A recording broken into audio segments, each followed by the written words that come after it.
Shalom à tous et bienvenue dans cette nouvelle vidéo pour la paracha de la semaine. Cette semaine, nous sommes dans Parashat Pekudei, dans la dernière paracha du livre de Shemot.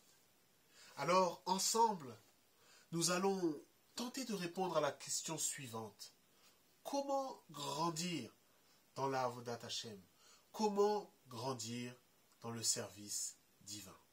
Le service divin, c'est, on peut le dire, le thème prépondérant de cette paracha et des parachiotes précédentes au travers de la présence du Mishkan, au travers de la description qui est réalisée du Mishkan qui va véritablement occuper une place centrale. Et dans cette paracha, nous voyons comment le texte va à nouveau décrire certains éléments du Mishkan. Non seulement les ustensiles, les kelim, comme on appelle en hébreu, mais aussi les éléments qui composent la tenue du Kohen Gadol. Et lorsque l'on considère le verset 30, chapitre 39, verset 30, là-bas, en fait, la description va arriver à son terme, va arriver à sa fin, et nous voyons un élément particulier. Regardons ensemble le verset 30. Ils firent la plaque frontale, la sainte couronne en or pur, et ils inscrivirent dessus une inscription gravée, comme un sceau, Saint pour Hachem. Là, la Torah nous parle d'une plaque frontale, une plaque réalisée en or pur, en or pur, et sur laquelle était gravée la phrase suivante, Saint pour Hachem, ou en hébreu, Kodesh la Hachem. Alors pourquoi cette description s'achève avec cet élément de sainteté? Pourquoi je peux dire qu'elle s'achève? Parce que le verset 32 vient nous dire, ainsi fut achevé tout l'ouvrage du tabernacle. Donc tout l'ouvrage s'achève sur une note, la note de la sainteté, de la Kedusha. Et pas à n'importe quel endroit, mais placée sur le front.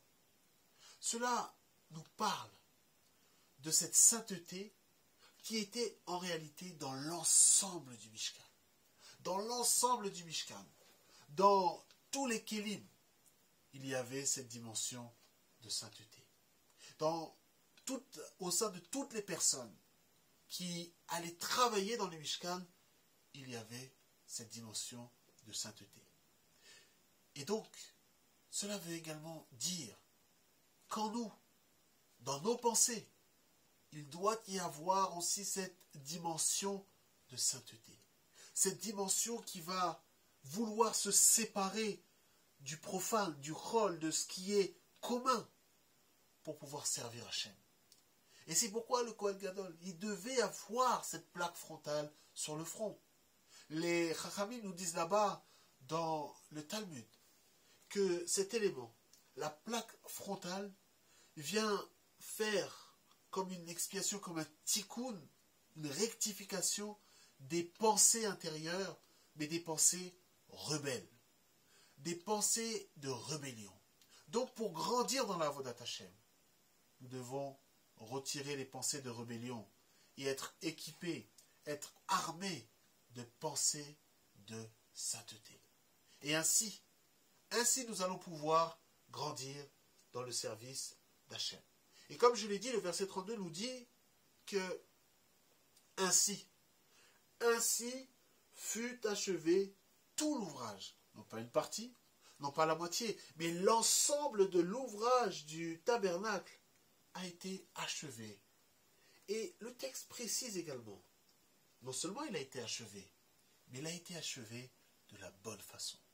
De la bonne façon, ce travail s'est terminé. Et quelle est cette bonne façon? La deuxième partie du verset 32 nous dit, et les enfants d'Israël avaient fait selon tout ce que Hachem avait ordonné à Moïse.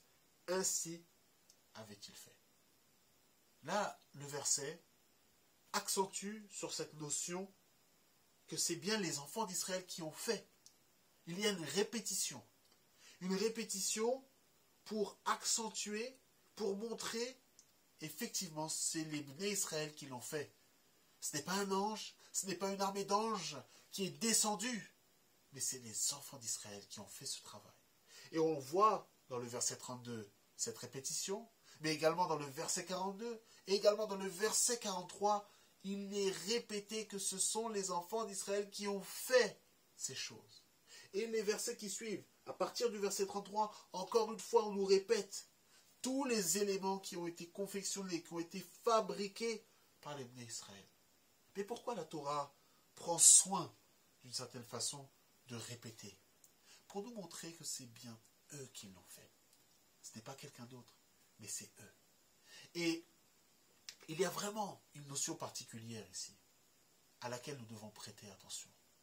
Lorsque la Torah répète quelque chose, il faut s'arrêter pour considérer quelle est la raison, quel est l'objet, quelle est la nature de cette répétition. Et donc, ils ont fait ce travail. La Torah nous dit, ils l'ont fait. Ils l'ont fait. Ils l'ont fait. Mais comment ont-ils pu faire cela?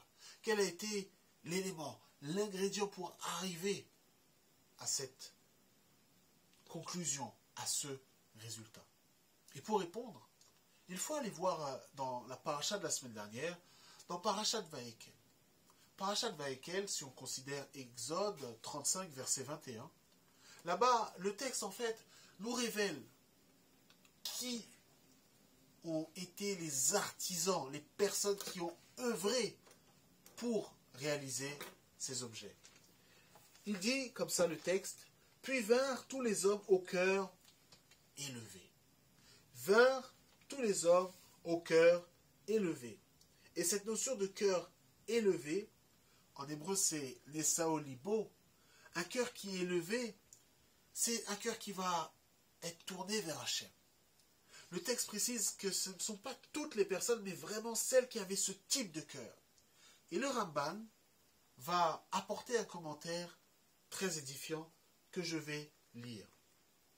Le Ramban nous dit, ce verset parle des sages qui ont réalisé les travaux du Mishkan, car il n'y avait personne parmi eux qui a eu une formation professionnelle ou qui a déjà réalisé un tel travail de ses mains. Faisons une petite pause. Le Ramban nous dit, aucun ne savait, aucun n'était formé, aucun, d'une certaine façon, avait fait un stage ou une formation professionnelle pour arriver à ce résultat. Non, il n'avait pas de formation. Mais, il continue et dit, il s'est trouvé naturellement qu'ils ont su réaliser ces travaux. Car, le cœur gonflé, dans les voies d'Hachem, chacun s'est présenté à Moshe en lui disant « J'accomplirai tout ce que mon maître dira. » Donc, quand il parle de cœur gonflé, il reprend en fait ici une expression que l'on trouve dans 2 Chroniques. Dans 2 Chroniques 17, verset 6, je vous communique la référence, là-bas il est dit qu'effectivement, il y a cette notion de cœur gonflé, mais pas un cœur gonflé d'orgueil, pas un cœur rempli de méchanceté, mais un cœur gonflé dans les voies de l'Éternel. Un cœur gonflé, c'est-à-dire un cœur qui a grandi, un cœur qui a pris du volume dans les voies de l'Éternel. Pour le dire d'une autre façon, pour le dire dans un autre langage, c'est un cœur qui a abandonné ses propres voies. C'est un cœur qui a mis de côté ses propres voies pour faire plus de place aux voies d'Hachem. Là est la clé. Là est la clé. Associée à une autre notion. Associée à une qualité très très importante. À un concept très très important. Le concept du respect de soi. Ce qu'on appelle en hébreu le kavod atzmo. Le kavod atzmo, kavod qui vient de ce langage de kaved, kaved qui veut dire le poids. Autrement dit, c'est se donner du poids à soi-même, donner du poids aux choses qu'Hachem a placées à l'intérieur de moi.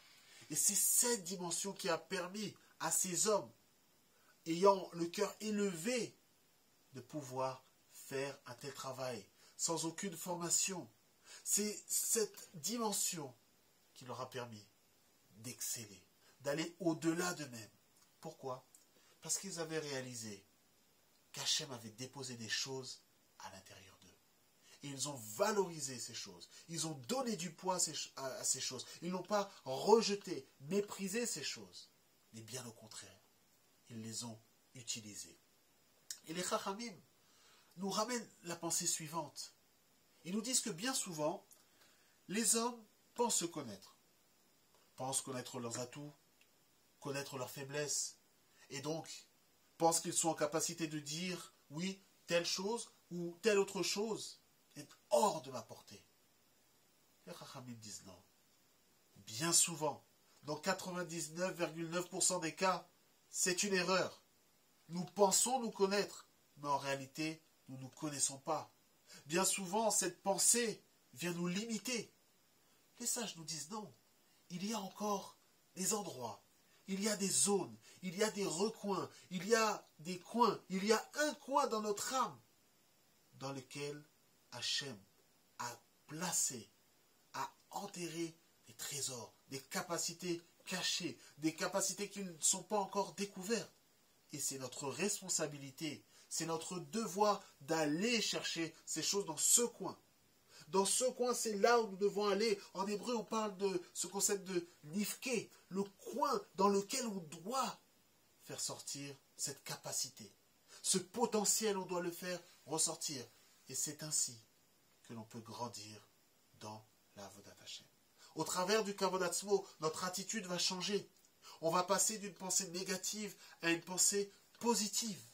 On va passer d'une pensée de découragement à une pensée où on va être encouragé.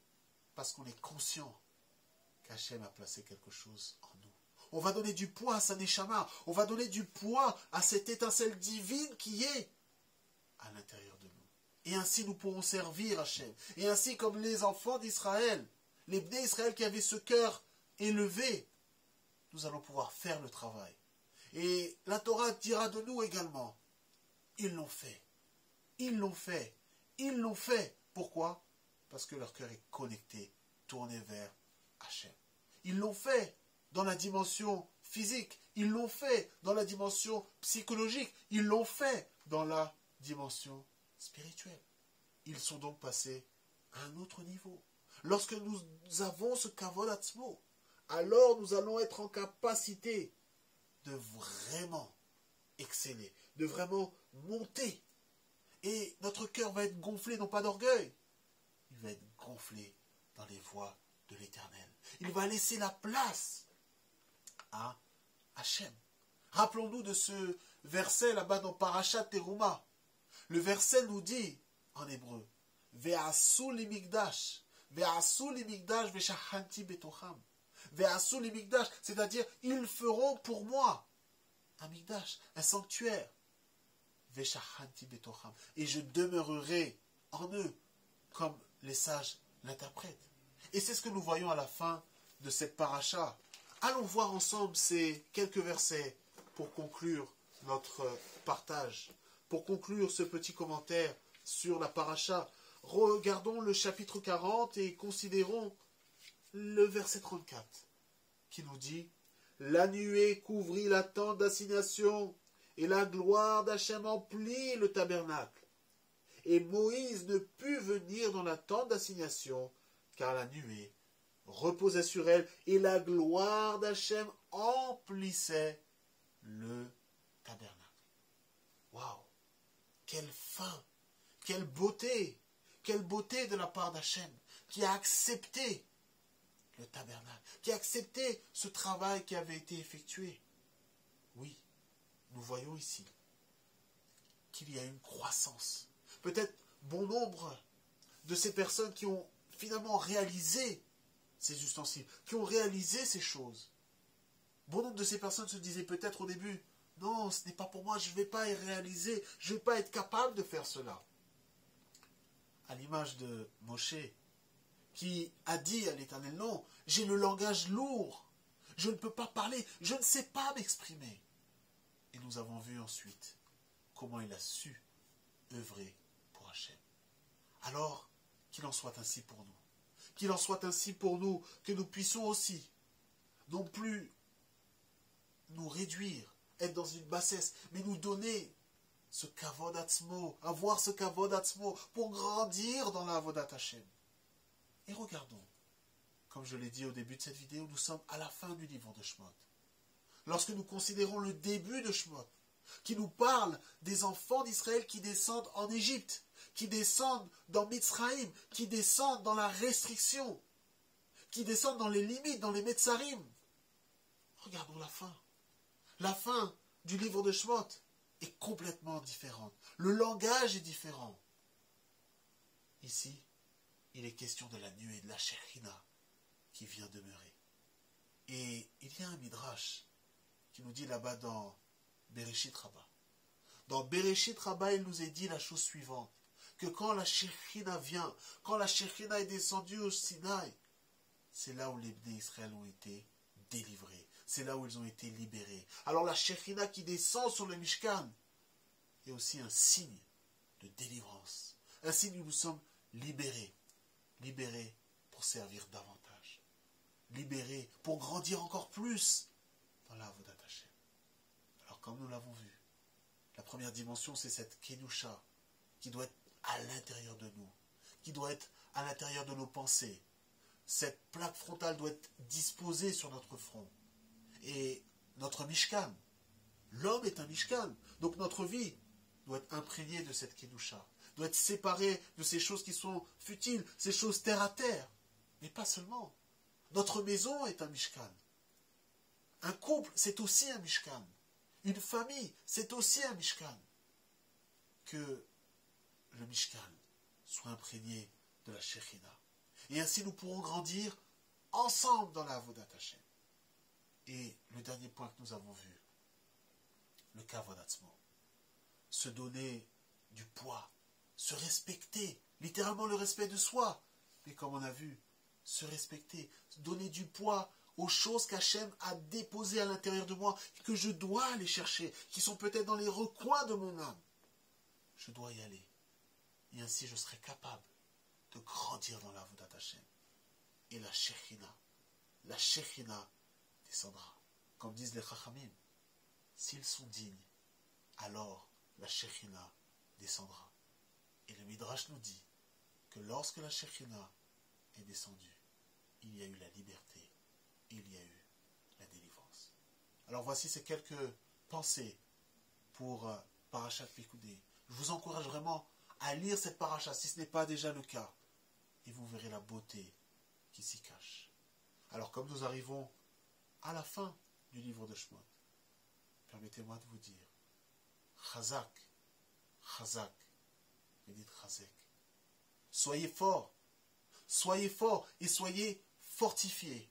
Soyez fortifiés pour continuer dans l'étude, pour persévérer dans l'étude, pour extraire de votre étude, recevoir de votre étude un fruit qui sera de bonne odeur, un fruit agréable, une odeur agréable qui va se répandre autour de vous, qui vous permettra d'être une source de bénédiction, une source d'impact pour toutes les personnes qui sont autour de vous. Shabbat Shalom.